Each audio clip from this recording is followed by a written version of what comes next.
Alright,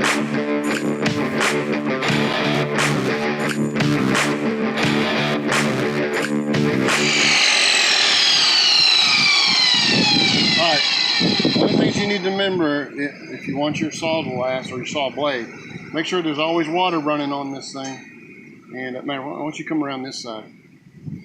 This particular one, I have one that you pull, it's a longer platform. I have another that you come down, I have another that's a table. This particular one has a table that slides through. So we can cut some pretty good size things. So what I'm gonna do, put it up tight on that, and then line it up.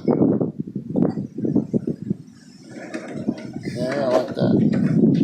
Now, I'm gonna crank it up, and we're gonna see water here, and then I'm gonna start cutting.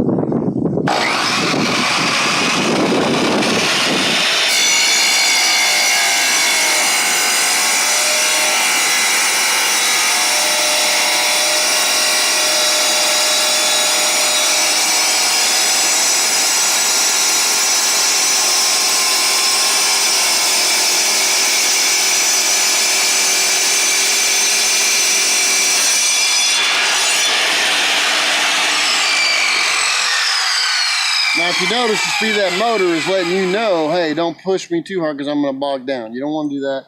If you also notice, it's trying to pick up when you try to go too fast. A lot of times when you get near edges, if you're going too fast for it, it'll end up breaking pieces. You'll run into that. And you don't have to have this nice of a saw, although there's nicer than this. You can have this little table saw. I did big jobs with little bitty $50 saws you can get at Harbor Freight.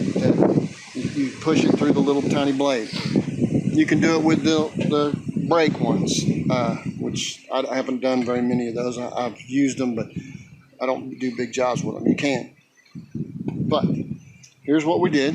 And now we're going to go in there, and Clay's going to take over cutting, and we're going to be giving him measurements. I'll probably mark the material, and Drew will bring it out to him.